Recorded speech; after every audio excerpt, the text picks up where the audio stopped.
streets. The young boy and the young woman in a car alone, they would put a stop to it. At 13, Atifa received her first sentence for crimes against chastity, a short term in prison, which is a common punishment for offenders who can't pay a fine. Crimes against chastity covers a wide range of offenses, and the authorities have never made Atifa's police records available. For her offense, she was given 100 lashes.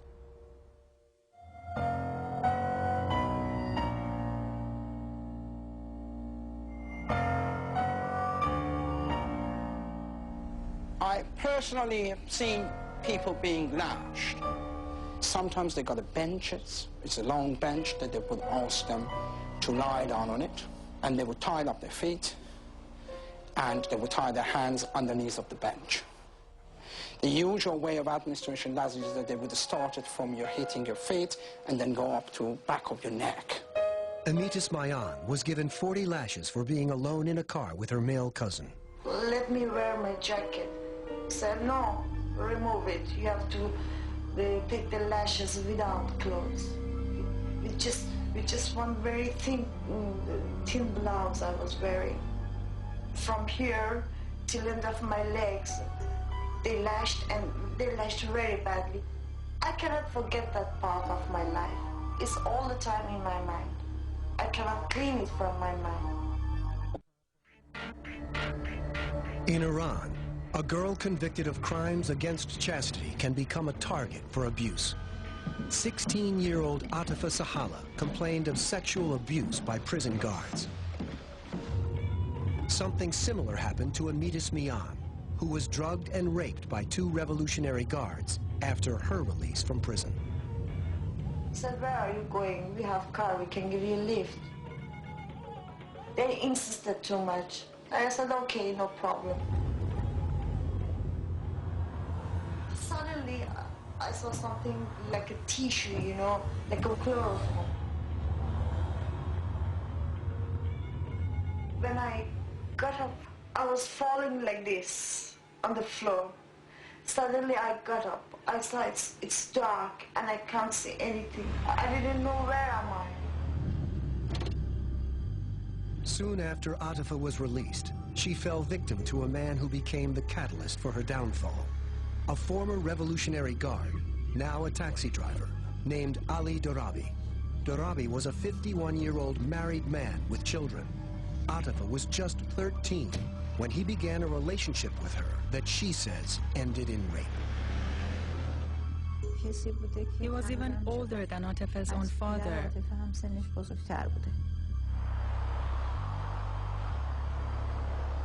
In the United States, a case like Atifa's would be considered statutory rape. But under Iran's Sharia law, the age of sexual consent for girls is 9. And like many victims of an abusive relationship, Atifa kept it a secret from her family and the authorities. The signs of trauma were apparent. Atifa was even diagnosed with depression and suicidal tendencies by a psychologist. Atifa received 2 more convictions for crimes against chastity. She was caught in a downward spiral of arrest and abuse. But it seems there was one person in Atifa's life who saw through her reputation. Nobody told me at the time, but when I went back to Neka to complete my report, I was told by one of her family that there was a boy named Hassan who was in love with Atifa.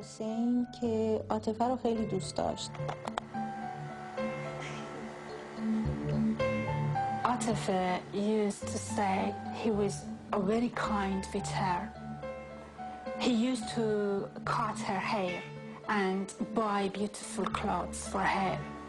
He used to take her out to wedding. He used to take her to a restaurant. And he bought her a mobile.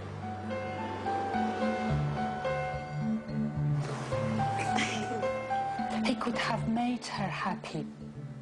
He was very sensitive towards her. Atifa's boyfriend had stuck by her, even visiting her in prison several times. Shortly after her third release from jail, he invited her to attend a wedding with him. The wedding party was scheduled for the evening. She said she's going to wear a purple dress suit with short sleeves and beautiful buttons. She said, I want to look beautiful, I want to dance, so that Hassan boy will forget who my father is.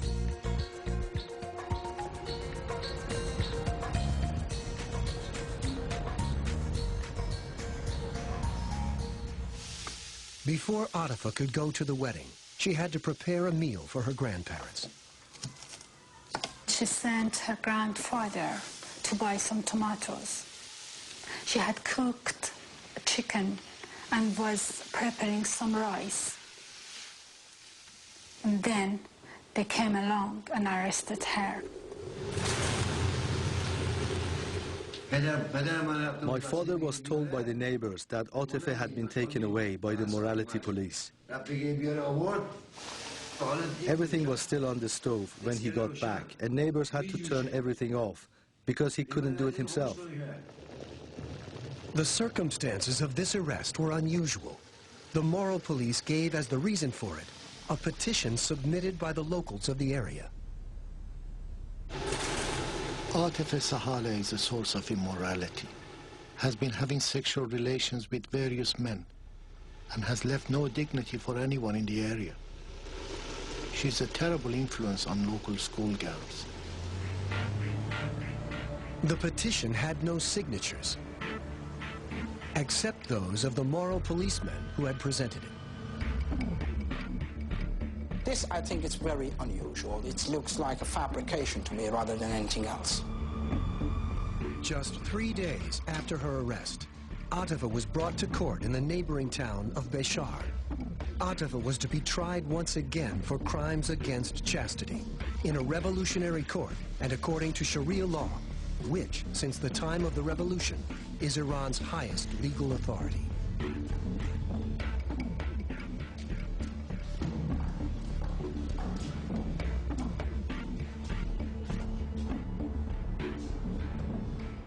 The Sharia judge, with Atifa's life in his hands, was Haji Rezai, the head of the judiciary in Mecca.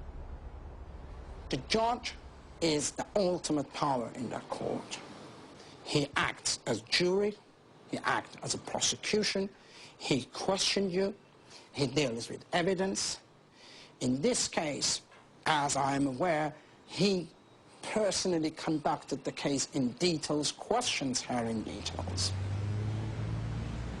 There is no court transcript available from Atifa's trial. It seems Atifa was given a court-appointed lawyer, but no journalist has ever been able to find him. He reportedly had a heart condition and left halfway through. The only member of Atifa's family present was her nearly senile grandfather. After Atifa's death, limited court documents were obtained by a human rights lawyer from Tehran, Shadi Sadr. The only thing we can do is to prove that mistakes had been made in judging the case. Atifa is gone and will never return. But what is important to me is to make sure it could never happen again with another girl.